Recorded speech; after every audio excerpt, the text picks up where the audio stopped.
Livro A Confissão, Monsenhor de Ségur. Prefácio. O nome Monsenhor de Ségur deveria dispensar a apresentação. Em épocas católicas, o nome da família de Ségur era bastante conhecido, até mesmo aqui no Brasil, e sempre foi como um selo de garantia de escritos profundamente católicos. Os livros de Monsenhor de Ségur estavam nas mãos dos adultos e os de sua mãe, a Condessa de Ségur, nas mãos das crianças. Louis Gaston de Ségur nasceu em 1820, em Paris. Sua mãe, Sophie Rothschild, a Condessa de Ségur, escreveu numerosos e excelentes livros infantis para forjar a moral católica na alma dos pequenos. Louis Gaston foi ordenado padre aos 24 anos e logo se dedicou a trabalhar com a juventude, para a qual escreveu catecismos e livretos contra as objeções à religião. Seu trabalho era enorme e bastante frutífero, a tal ponto que antes de completar 40 anos de idade, já tinha sido nomeado para a Sacra Rota Romana, Supremo Tribunal da Igreja, e intermediário entre o próprio Papa Pio IX e o imperador francês Napoleão III. Porém, quando a providência parecia levá-lo a ser bispo, perdeu completamente a visão aos 44 anos. Nessa ocasião, foi condecorado tanto pelo Papa como pelo imperador. Mesmo cego, dedicou-se ao cuidado dos jovens aprendizes, ao apostolado nos subúrbios de Paris, fundou uma confraria para a defesa e preservação da fé, obra de São Francisco de Sales, e, ajudado por um secretário, compôs e ditou numerosos livros de apologética, de espiritualidade e de apostolado. Morreu em 1881. O título deste livro já anuncia o seu conteúdo. Trata-se de uma defesa da confissão contra os recalcitrantes. A tarefa é nobre. Porém, embora este excelente livro seja como um bom mapa que conduz ao destino desejado, desde o começo é preciso estar advertido dos obstáculos e perigos.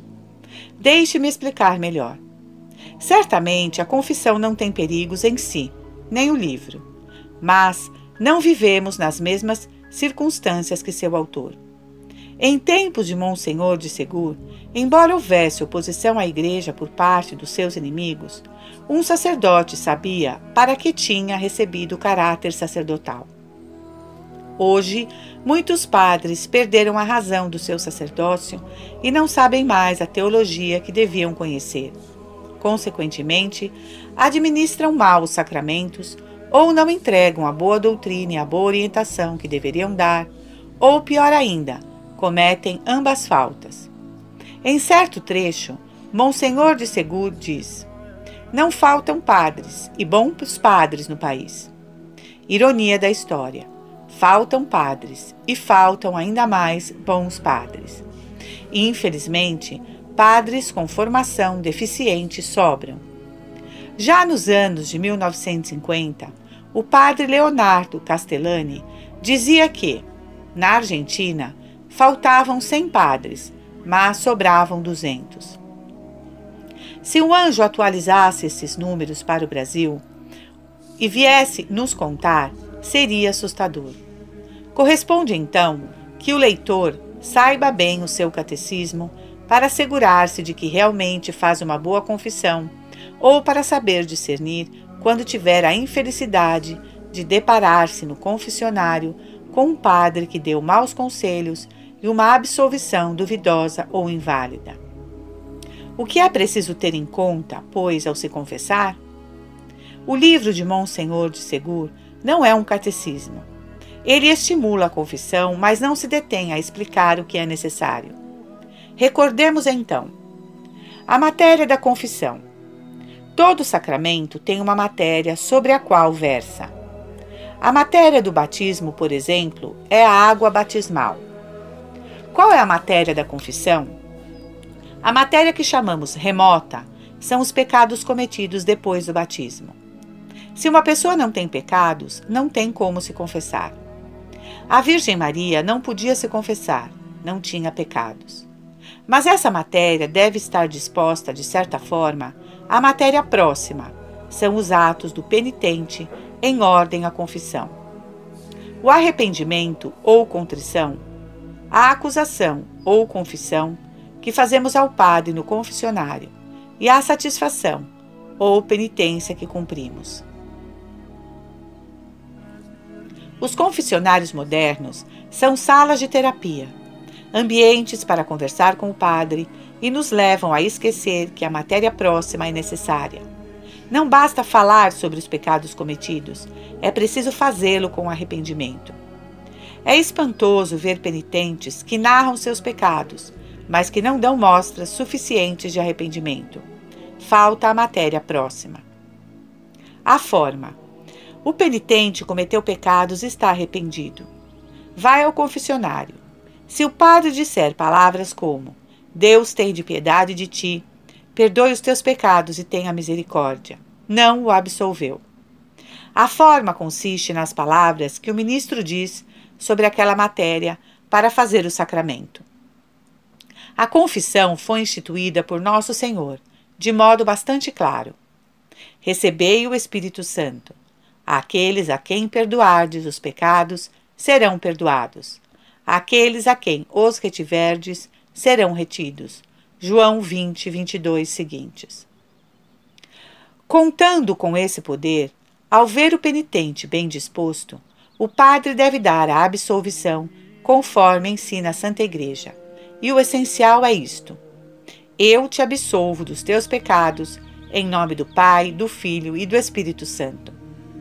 A forma é bem clara e cada trecho merece meditação. Quem faz o sacramento? Eu, o padre. O que o padre faz com esse sacramento? Absolvo. Absolve do quê? De uma sanção civil? De uma penalidade canônica? Absolvo-te dos pecados. E com que autoridade faz isso? Em nome do Pai, e do Filho, e do Espírito Santo. A forma é bem clara. Nos dias de hoje, infelizmente, não é raro encontrar padres que desconhecem a teologia, ou até o catecismo básico, e que, ao invés de darem a absolvição com as palavras ensinadas pela Igreja, sem importar se dizem latim, português ou outra língua, desde que diga a forma certa, dizem qualquer outra coisa. Às vezes dizem uma oração pedindo a Deus que tenha misericórdia do pecador, talvez que o console e dê força. Pode até pedir a Deus que perdoe seus pecados e mazelas. Mas se não disser, eu te absolvo dos teus pecados, a absolvição é no mínimo duvidosa, quando não inválida. Caro leitor, se você for se confessar e o padre não lhe der a absolvição da forma correta, tenha bem claro: não posso mais confessar-me a este padre. Sou católico e preciso ter a certeza de receber os sacramentos corretamente. Não posso me expor ao risco da dúvida. Vimos as disposições do penitente, matéria, e as palavras do padre ao absolver, forma. E ainda não tocamos no tema dos conselhos dados pelo confessor, que muitas vezes são desastrosos. Creio que aqui está o obstáculo mais grave. Mas isso não é mais pecado, dizem eles. Esse infeliz comentário faz com que o penitente se acomode em sua situação pecaminosa. Se depois um bom confessor vier a exigir do pecador que deixe essa situação de pecado, evidentemente o pecador o taxará de demasiado severo e preferirá seguir o padre que lhe deu o conselho mais fácil. Como a estreita a porta, apertado o caminho que leva à vida eterna, e raros os que a encontram. São Mateus 7,14.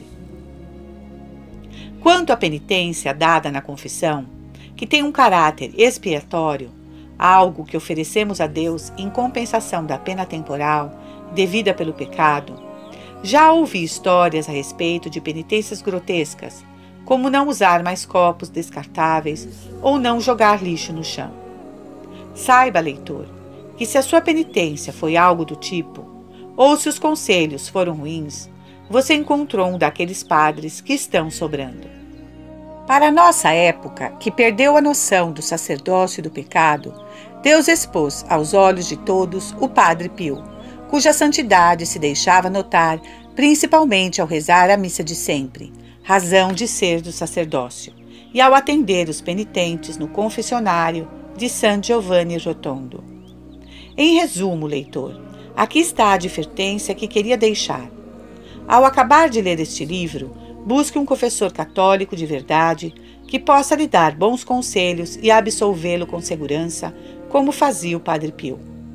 E depois, por sua vez, agradeça a Deus pela graça de ter a confissão e reze para que Deus possa tornar o seu confessor mais santo, tal como fez com o Frei de Pietrelcina.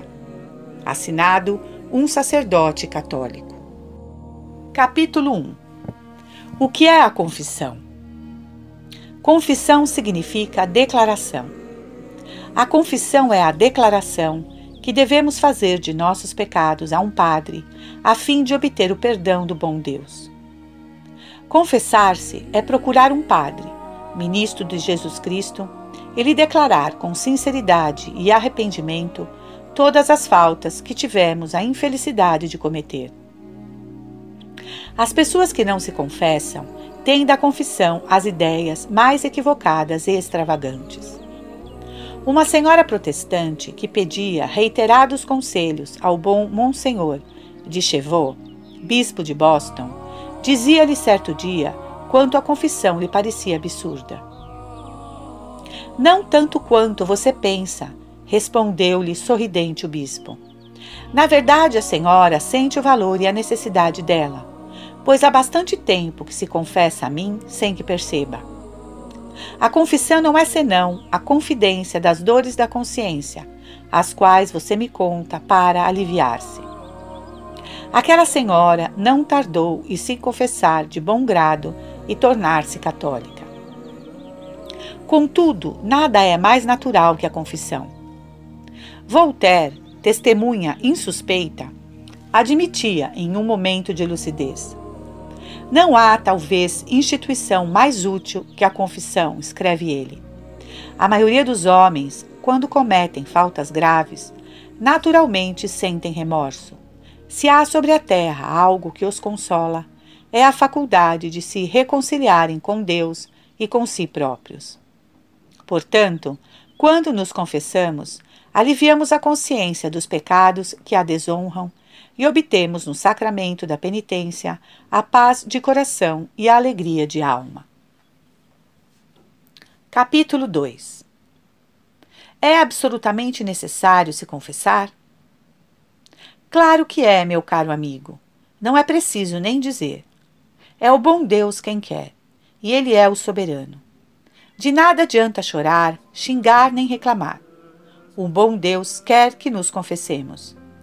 Ele mesmo instituiu a confissão, e o que ele determinou não se pode mudar.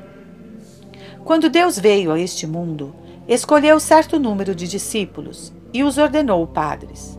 Depois, mandou que pregassem a penitência a todos os homens e deu a eles, os seus sucessores, até o fim do mundo, o poder de perdoar os pecados em seu nome.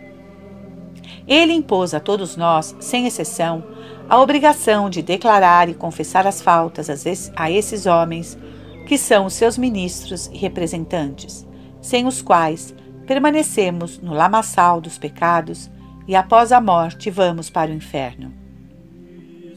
É Deus em pessoa, nosso Senhor Jesus Cristo, quem diz aos padres: recebei o Espírito Santo, àqueles a quem perdoardes os pecados, lhes serão perdoados.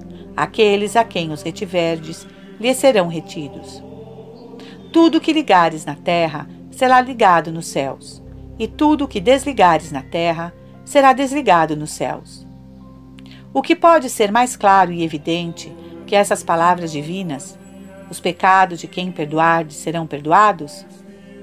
Foi Deus mesmo quem instituiu a confissão na terra e deseja que nos confessemos aos padres, a fim de obtermos, pelo ministério deles, a remissão dos pecados, de modo que não caiamos no inferno.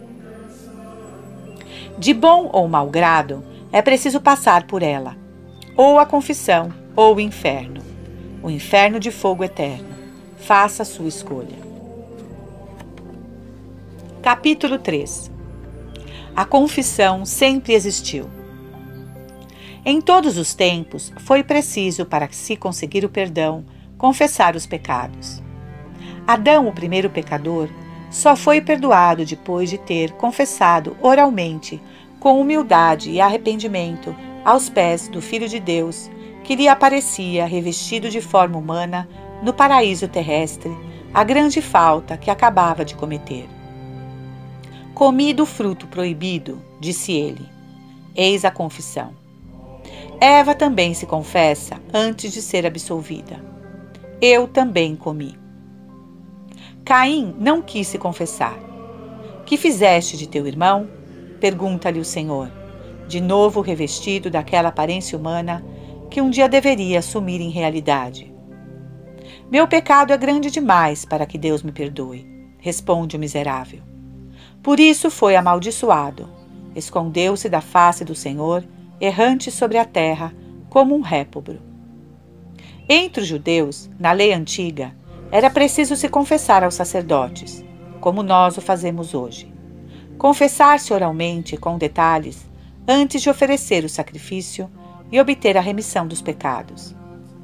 Há vários registros dessa obrigação nos livros sagrados de Moisés. A confissão foi sempre um sinal distinto da verdadeira religião. Nosso Senhor Jesus Cristo deu à confissão a dignidade de um sacramento e a estabeleceu na Igreja como inesgotável fonte de salvação e consolação, refúgio dos pobres pecadores e auxílio da fraqueza humana. Ele mesmo confessou e absolveu muitos pecadores, entre os quais a mulher adúltera que esteve a sós com ele no templo. Eis aí a doente com o médico, a grande miséria com a grande misericórdia. Arrependida, ela declarou sua falta. Por isso, disse-lhe Jesus: vá em paz, teus pecados te são perdoados. Seus apóstolos, os primeiros padres, foram também os primeiros confessores. Vemos São Paulo e seus companheiros, em uma de suas missões em Éfeso, tocarem tão vivamente o coração dos fiéis que muitos vinham confessar e declarar as suas obras. Atos 19, 18.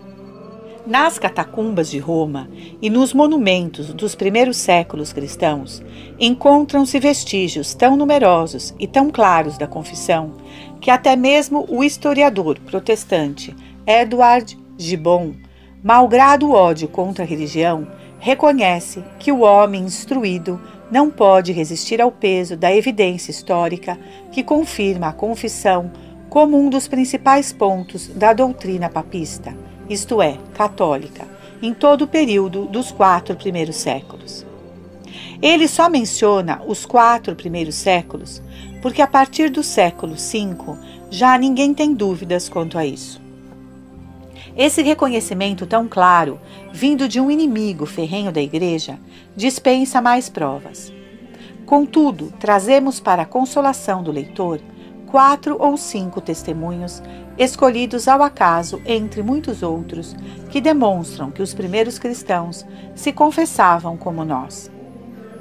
No século I, o Papa São Clemente, batizado e sagrado por São Pedro em pessoa, ensinava a seguinte regra: quem cuida da própria alma não se envergonha de confessar ao padre os sentimentos de inveja e outras faltas que penetraram secretamente no coração, a fim de que receba do sacerdote a cura pela palavra de Deus. É assim que ele chama a absolvição, e pelos conselhos salutares. Também no século I, enquanto São Paulo ainda era vivo, São Dionísio, discípulo do grande apóstolo, que o ordenou o primeiro bispo de Atenas, repreendia com veemência um cristão chamado Demófilo, que havia maltratado um pobre pecador, o qual se jogara aos pés de um padre para confessar os pecados. O pobre homem, diz ele, implorava e dizia que viera procurar um remédio para seus males, e tu não só o repeliste, mas menosprezaste o bom padre que tivera compaixão daquele penitente. Entre os autores cristãos do século II e III, o célebre Orígenes, cuja ciência era estimada em todo o mundo, fala com clareza e insistência sobre a confissão. Se nos arrependermos de nossos pecados e os confessarmos não só a Deus, mas a quem pode remediá-los, os pecados nos serão perdoados. Diz ele também: quando o pecador acusa-se a si mesmo e se confessa, ele vomita o pecado e extirpa a causa do problema. No entanto, quando quereis confessar-vos, fazei de maneira que o médico, a quem vós declarais o motivo de vossa enfermidade, possa compadecer-se de vossas dores e compreender o estado de vossa alma, para que seja para vós um médico hábil e compassivo, e que vos dê conselhos sábios.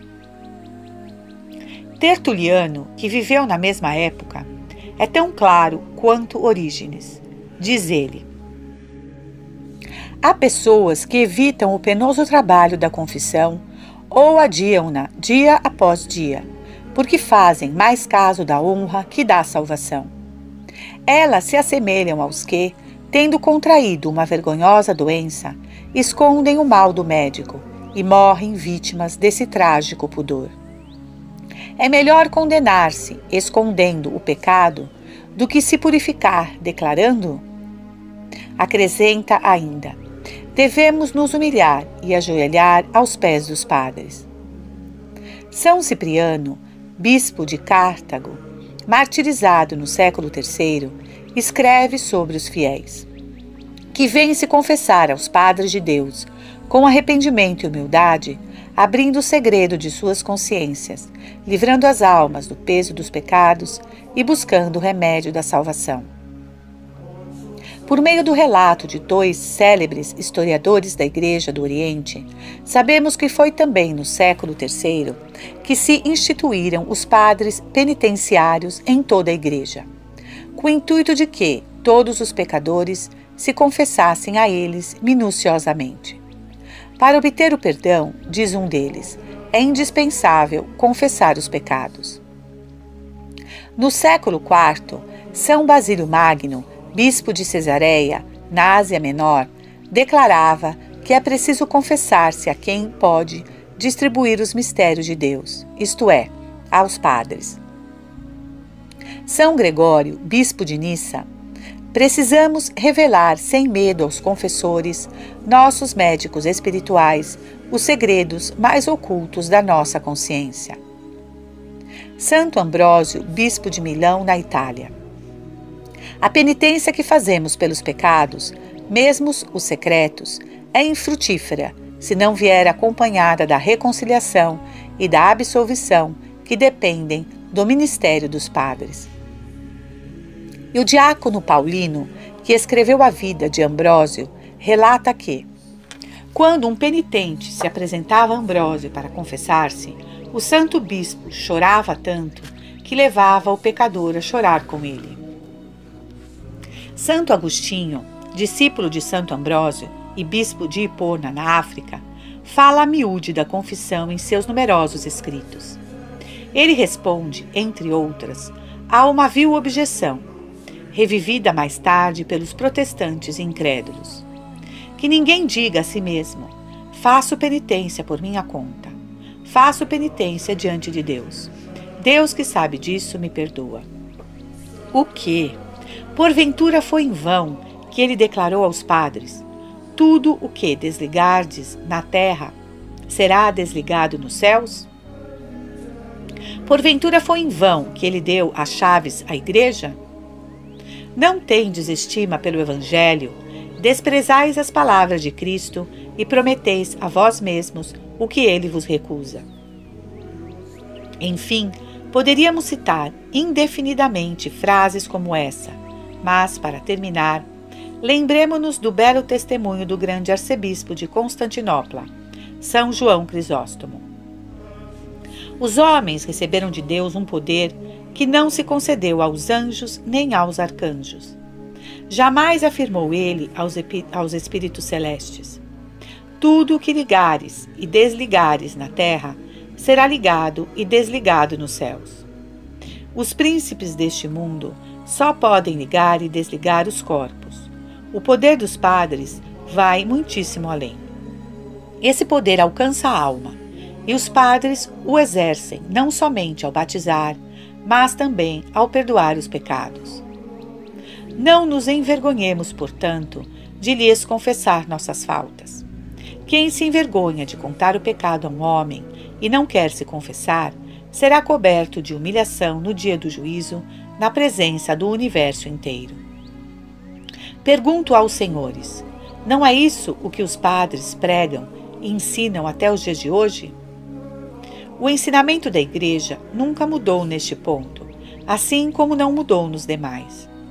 Para o homem de boa fé, é evidente que os homens sempre se confessaram e que a confissão sempre foi considerada uma instituição divina e uma necessidade absoluta. Capítulo 4. A confissão é uma invenção dos padres? É óbvio que não, pois é uma invenção de Deus. Se você é o inventor de uma máquina, fica evidente que quem a inventou não fui eu. Ora, a patente de invenção da confissão está registrada com todas as letras no Evangelho, como acabamos de ver. Se a confissão fosse invenção de um padre, em primeiro lugar não encontraríamos traços dela no tempo dos apóstolos e dos mártires, de cuja honestidade ninguém duvida. Ademais, encontrar-se-iam os vestígios de uma tal inovação ao longo da história. Uma invenção que afetasse todos os cristãos do mundo não chamaria de maneira notável a atenção pública? Não surgiriam reclamações de todas as partes? Conhecemos a época exata da invenção de todos os progressos industriais, de todas as instituições civis e políticas, entre outras. Conhecemos os nomes dos autores e dos inventores do jogo de cartas, do bingo, da polca, do isqueiro e das descobertas mais insignificantes. Por que só a origem da confissão escaparia a essa lei universal? Isto é impossível, é absurdo. Os protestantes tentaram algumas vezes indicar a origem dela, mas se cobriram de ridículo perante a ciência. Ainda há pouco, ouvimos um correligionário deles, o célebre historiador Edouard Gibbon, confessar sem rodeios que a confissão remota até o berço do cristianismo. Você acredita que o padre se diverte com a confissão? É realmente uma bela invenção esse ministério, penoso e laborioso, que lhe desgasta a saúde, fadiga o espírito, cria 1000 desgostos e temores, encarrega-o de imensa responsabilidade e atrai até ele os coléricos, os rancorosos e todos os patifes. Quantas pessoas amariam os padres se eles não as confessassem? Além disso, se os padres tivessem inventado a confissão, não é evidente que teriam começado por se excluírem da obrigação de confessar-se? Saiba que a confissão é tão penosa para eles quanto para você, pois eles são homens iguais a você e conservam sob sublime dignidade sacerdotal não só as falhas humanas, mas também o amor próprio, que recusa sempre humilhar-se. Quem inventou a confissão, inventou os padres. Transmite-lhes os poderes divinos e, pelo ministério sacerdotal, salva os homens ao perdoar os pecados.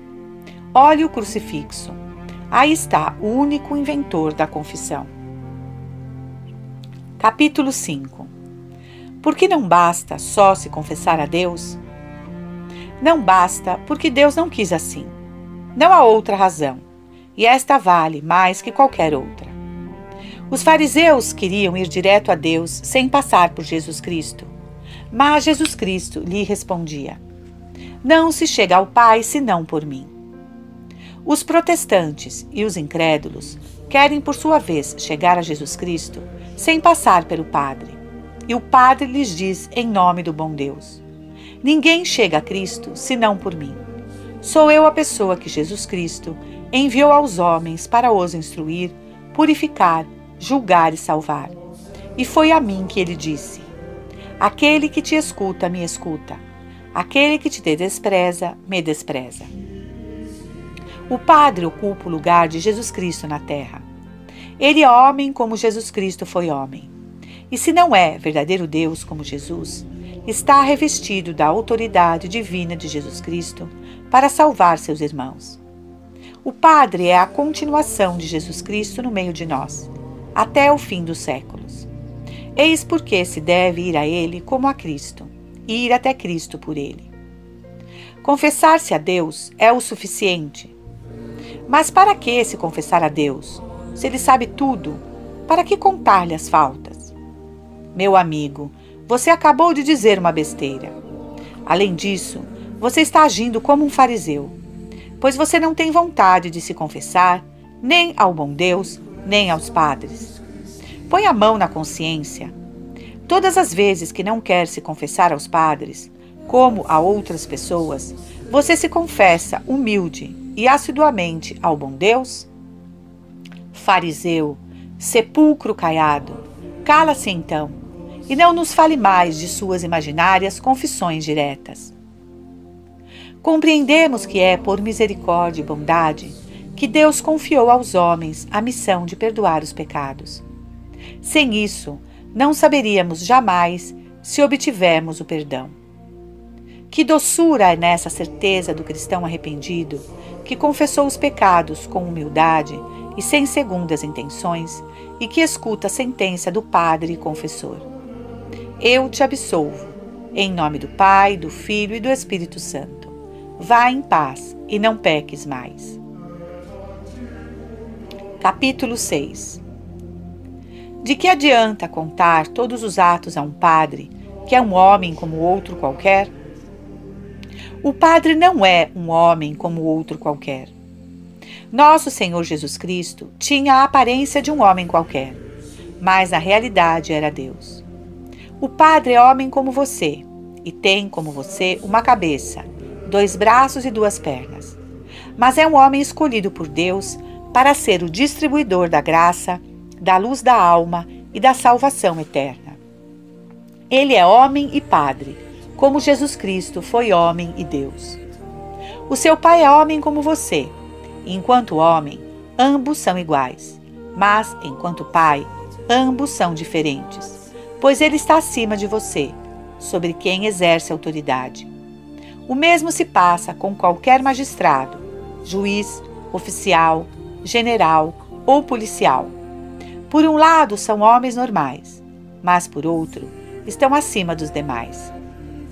Tenha, portanto, um pouco mais de fé, meu amigo, e aprenda a ver o bom Deus que se esconde no Padre por sua causa. É a Deus, a Jesus Cristo, que nos confessamos, quando contamos os pecados ao seu representante. E é Deus, Jesus Cristo em pessoa, que nos perdoa, quando o Padre nos dá em seu nome a absolvição sacramental. O Padre, enquanto tal, é o próprio Cristo, sacerdote eterno e soberano. Capítulo 7.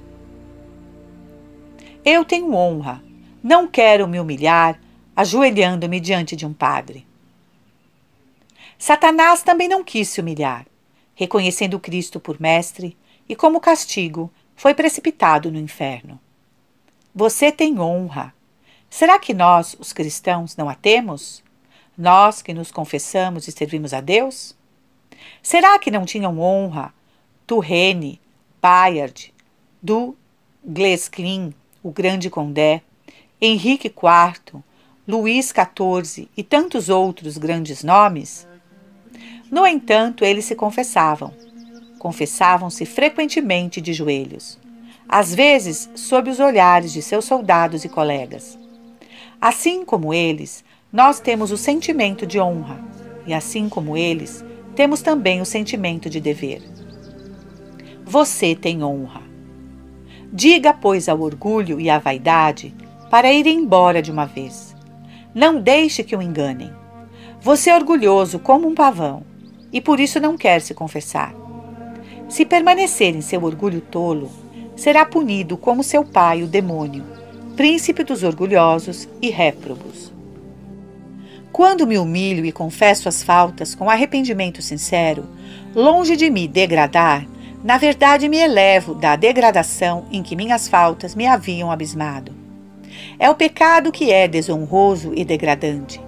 A confissão que nos livra do pecado é, ao contrário, a restituição da honra, da minha verdadeira honra, que reside em uma consciência pura. Um pecador ajoelhado aos pés do Padre é um homem soerguido e merecedor de toda a honra. Mas se persiste orgulhosamente escondido no pecado, permanece na desonra, na degradação e no mal. Aquele que se humilha será elevado, diz o Evangelho.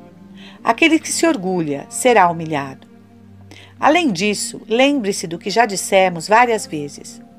Quando me confesso, não me ajoelho diante do homem, mas diante de Cristo.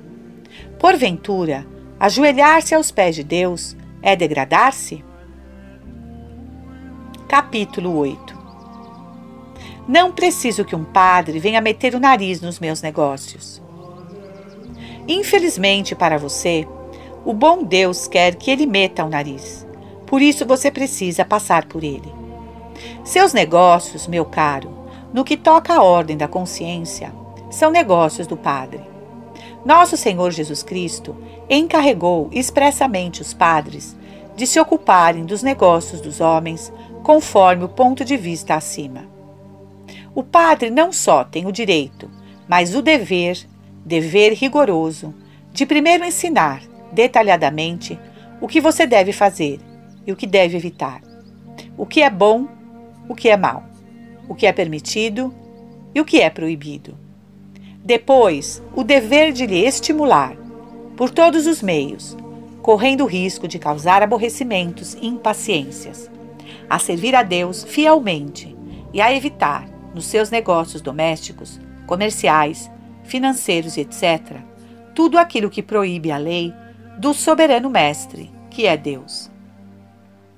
Reconheço que seria, às vezes, mais cômodo não ter que temer o olhar e a voz do Padre, e que gostaríamos de dispensá-lo quando cometemos faltas. Mas é justamente aí que mais se precisa dele, como o garoto que corre nas ruas ou no campo, roubando frutas e fazendo todo tipo de traquinagens em vez de ir à escola. Ou o estudante que lê livros nocivos, inicia revoltas e faz tudo o que não deveria e nada do que devia fazer. O digno dono de armazém que altera o preço das mercadorias e aumenta o peso dos produtos na balança. O amável rapaz que deseja seduzir uma inocente trabalhadora. A servente ou a empregada que comete pequenos roubos. A cozinheira que às escondidas enche o bolso à custa do patrão. O íntegro comerciante de vinho, que é amigo do pau campeche com que tinge o mau vinho, e homem tão devoto que chega a batizar e rebatizar de propósito a bebida de todos os barris.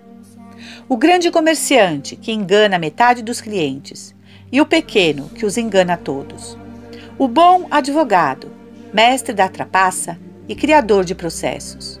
O investidor egoísta, que esquece a esmola do pobre. A mulher mundana, que vive em intrigas amorosas e busca o céu dos confortos. E etc. Toda essa gente, tenha certeza, repete em coro. Não preciso de um padre metendo o nariz nos meus negócios. As pessoas de bem, os bons cristãos, ao contrário, só veem vantagens na confissão.